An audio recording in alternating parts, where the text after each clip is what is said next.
इसलिए ये महान नाम यीशु ये हमारे द्वारा दिया हुआ नहीं है, ये ईश्वर के द्वारा निर्धारित है।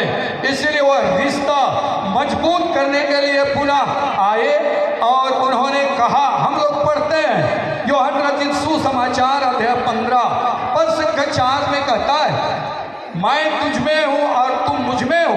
अर्थात वो कहता है कि जो मुझ में नहीं है वो फल नहीं लाता।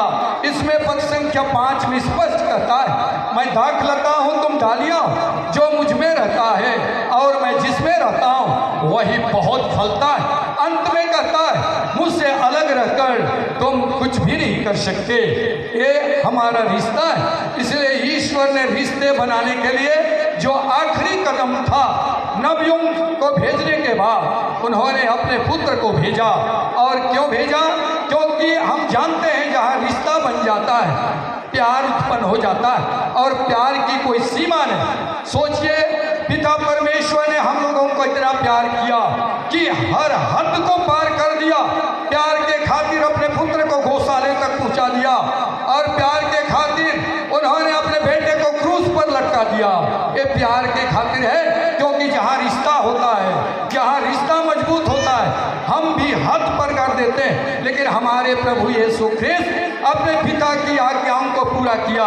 इसलिए तो यीशु ख्रिस्त जब इस दुनिया में आए, रिश्ता जोड़ने के लिए, मजबूत करने के लिए, और उसके बाद और कोई नहीं आया, हम आए।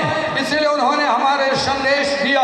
यूहन्ना रचित सुसमाचार अध्याय 3 पद संख्या 16 में लिखा हुआ है, ईश्वर ने संसार को इतना प्यार किया कि उसने अपने इकलौते पुत्र को इस दुनिया में भेजा, जिससे जो उसमें विश्वास करे उसका सर्वनाश ना हो बल्कि अनंत जीवन प्राप्त करे।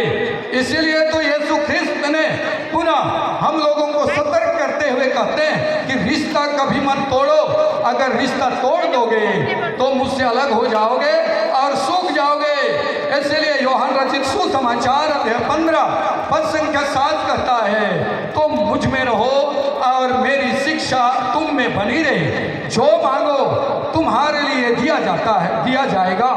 माँ बाप या भाई बहन या जो भी है, रिश्ता अच्छा रहने से बिना मांगे भी लोग दे देते हैं। इसीलिए प्रिय माता पिता, भाई और बहनों और प्यारे बच्चों, हम लोग को ईश्वर ने चुना है, प्यार से बुलाया है, हमें अपना बनाया है। हम उसको अपना बनाए, तब यह हमारा जन्म पर्व मनाने का, यीशु ख्रिस्त का जो आने का त्यौहार मनाने का, ये कुछ माने रह जाएगा।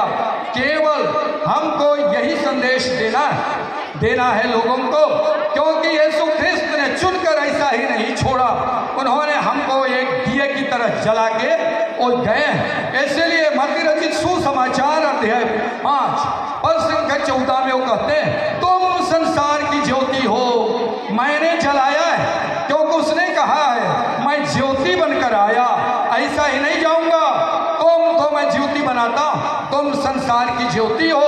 और इसीलिए उन्होंने प्रिय माता पिताओं, भाई और बहनों और प्यारे बच्चों, उन्होंने कहा है, मत्ती रचित सुसमाचार अध्याय 5 पद संख्या 16 में कहा है, तुम्हारी ज्योति मनुष्यों के सामने चमकती रहे, जिससे लोग तुम्हारे भले कार्य को देखकर उस पिता की महिमा करें। यह है प्यार का रिश्ता। हमें जलाया, अब हमारी बारी है हमको जलना है, और ईश्वर के उस प्यार को हमें देना है। इसलिए प्रिय माता पिताओं, भाई और बहनों, यीशु ख्रिस्त कहते हैं, यूहन्ना रचित सुसमाचार अध्याय 10 पद संख्या 10 में, चोर केवल चुराने आता है, मारने आता है, नष्ट करने आता है। मैं इसीलिए आया हूँ कि तुम लोग को जीवन प्राप्त हो, न केवल जीवन लेकिन परिपूर्ण जीवन प्राप्त हो। इसीलिए यीशु ख्रिस्त हमारे पास आए। अब हमारी बारी है और परिपूर्ण जीवन को लोगों तक पहुंचाना, उनको देना, ये एक ख्रिस्ते का काम है।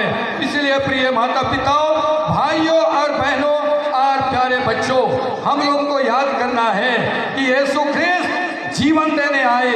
अब हमारी बारी है, हम उसको कैसा लोगों तक पहुंचाते हैं। इसीलिए हम लोगों को याद करना है कि ईश्वर कितना महान है, कितने ऊंचे स्थान से, जैसे मैंने कहा, अपना हद पार कर दिया, अर्थात कि लोगों ने उसे जगह नहीं